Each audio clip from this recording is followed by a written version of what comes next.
చూసారు కదా friends, video ఎలా ఉందో. దీని సేమ్ మీరు కూడా చేసుకోవాలంటే మీకు ఎలైట్ మోషన్ ప్రీసెట్ లింక్ ఇస్తాను, అది మీరు ఎక్స్పోర్ట్ చేసుకోండి. ప్రీసెట్ ఫైల్ని ఓపెన్ చేసిన తర్వాత ఎలైట్ మోషన్లో ఇలా వస్తుంది. ఇలా వచ్చిన తర్వాత మీరు లిరిక్స్ని ఇట్లా సైడ్కి అన్న తర్వాత ఇట్లా ఫొటోస్ వస్తాయి. లిరిక్స్ మీకు తర్వాత చెప్తా. ఇట్లా సైడ్ ఫోటో ఉంది కదా, ఫోటో ఓన్లీ ఫొటోస్ మీరు రీప్లేస్మెంట్ చేసుకుంటే సరిపోద్ది. ఫొటోస్కి బీట్ మార్క్కి తగ్గట్టు మీరు ఫొటోస్ పెట్టుకోవాలంటే మీ ఇష్టం, లేదంటే ఫొటోస్ మీద ట్యాప్ చేసి ఫొటోస్ రీప్లేస్మెంట్ చేసుకుంటే సరిపోతుంది. ఇప్పుడు ఎలానో ఇప్పుడు చూపిస్తాను నేను. ఇట్లా ఫస్ట్కి వచ్చేసి దాని మీద ట్యాప్ చేయండి, ఫోటో మీద ట్యాప్ చేసి కలర్ అండ్ ఫీల్ ఓకే చేయండి. కింద జేపీజీ ఫైల్ ఉంది కదా, అది ఓపెన్ చేసిన తర్వాత వెంటనే మీ గ్యాలరీ ఓపెన్ అవుతుంది. మీ గ్యాలరీలో మీకు నచ్చిన ఫొటోస్ మీ వాళ్ళు ఎవరైనా కానీ ఒక ఫోటో పెట్టండి. ఇప్పుడు నేను అనుపమ ఫోటో పెడుతున్నా, ఆటోమేటిక్గా దాని ఎఫెక్ట్ కూడా యాడ్ అయిపోతుంది. నెక్స్ట్ అలాగనే ఇంకా ఫొటోస్ బీట్ మార్క్ దగ్గర ఫొటోస్ నేను పెట్టా, కావాలంటే మీరు కూడా పెట్టుకోవాలంటే పెట్టుకోవచ్చు. Same as it is colour and fill okay వేసి మీకు నచ్చిన ఫొటోస్ని సెలెక్ట్ చేసుకొని మళ్ళీ బ్యాక్ వచ్చేసి మళ్ళీ ఎన్ని ఫొటోస్ ఉంటో అన్ని ఫొటోస్కి రీప్లేస్ చేసుకోండి. ఇన్ని ఫొటోస్ అవసరం లేదు, మేము కొన్నే పెట్టుకుంటాం అంటే మీరు కొన్నైనా పెట్టుకోవచ్చు. ఏ ఫొటోస్ అయినా కొన్ని పెట్టుకోండి.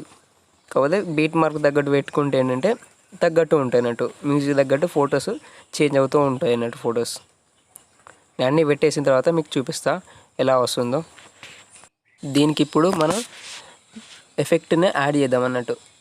ఎఫెక్ట్స్ అంటే ఇప్పుడు మనం ఉండే కదా షేక్ అవుతూ ఉంటాయి ఎఫెక్ట్, ఇప్పుడు ఫోటోకి చేంజ్ అవుతుంటాయి కదా, దానికి ఇప్పుడు దానికి మీకు ఒకటి ఎఫెక్ట్ అనే ఒక డౌన్లోడ్ ఇస్తాను, అది కూడా డౌన్లోడ్ చేసుకోండి. దాన్ని ఇప్పుడు ఓపెన్ చేద్దాం. బ్యాక్ రండి. బ్యాక్ వచ్చేసిన తర్వాత ఇవి ఫోటో ఎఫెక్ట్స్ ఇట్లా చేంజ్ అవుతూ ఉంటాయి అన్నట్టు ఫొటోస్కి. ఇప్పుడు ఫస్ట్ దాన్ని మనం దాన్ని ఇప్పుడు మనం ఫోటో మీద ట్యాప్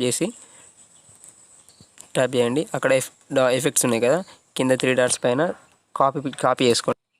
కాపీ చేసుకున్న ఎఫెక్ట్ని ఇప్పుడు మనం చేసిన వీడియోకి ఇప్పుడు మన ఫొటోస్కి యాడ్ చేయాలి ఎఫెక్ట్ అనేది. ఇప్పుడు ఆ ఫొటోస్కి ఒకసారి ఇట్లా సైడ్కి అనేసి ఇప్పుడు ఆ ఫోటోకి ఒకటి యాడ్ చేద్దాం మనం. ఫస్ట్ ఫోటోకి చిన్న ఫోటో ఉంది కదా, ఆ చిన్న ఫోటోకి తగ్గట్టు ఎఫెక్ట్ చేంజ్ అవుతున్నట్టు. సెకండ్ ఫోటో ఉంది కదా, చిన్న ఫోటోకి మనం ఏం చేయాలంటే దాని ఫోటో మీద ట్యాప్ చేసి ఎఫెక్ట్ మీద ఒకేసి పేస్ట్ చేయండి. పేస్ట్ చేస్తే ఇప్పుడున్న ఎఫెక్ట్ అనేది ఈ ఫోటోకి యాడ్ అయిపోతుంది. ఆల్రెడీ ఇచ్చేసా ఫొటోస్కి, మీరు చేయనవసరం లేదు, మీకు చెప్పాలని చెప్తున్నా అంతే ఎట్లా చేయాలనేది. తర్వాత మీరు ఏం చేస్తారంటే ప్రతి ఒక్క ఫొటోస్కి ఇట్లా యాడ్ చేసుకోండి. ప్రతి ఒక్క ఫొటోస్కి అన్నిటికీ యాడ్ చేసుకున్న తర్వాత ఓకే అయిపోతుంది అన్నీ. ఇలా అన్ని ఫొటోస్కే ఆ ఎఫెక్ట్ అనేది యాడ్ చేసిన తర్వాత నెక్స్ట్ సేవ్ చేసుకోండి. సేవ్ చేసుకోవడానికి ఇక్కడ మీ రెవల్యూషన్ ఎంత సపోర్ట్ చేస్తుంది మీ మొబైల్కి, ఫుల్ హెచ్డీనా 720నా చూసి సేవ్ చేసుకోండి వీడియోని.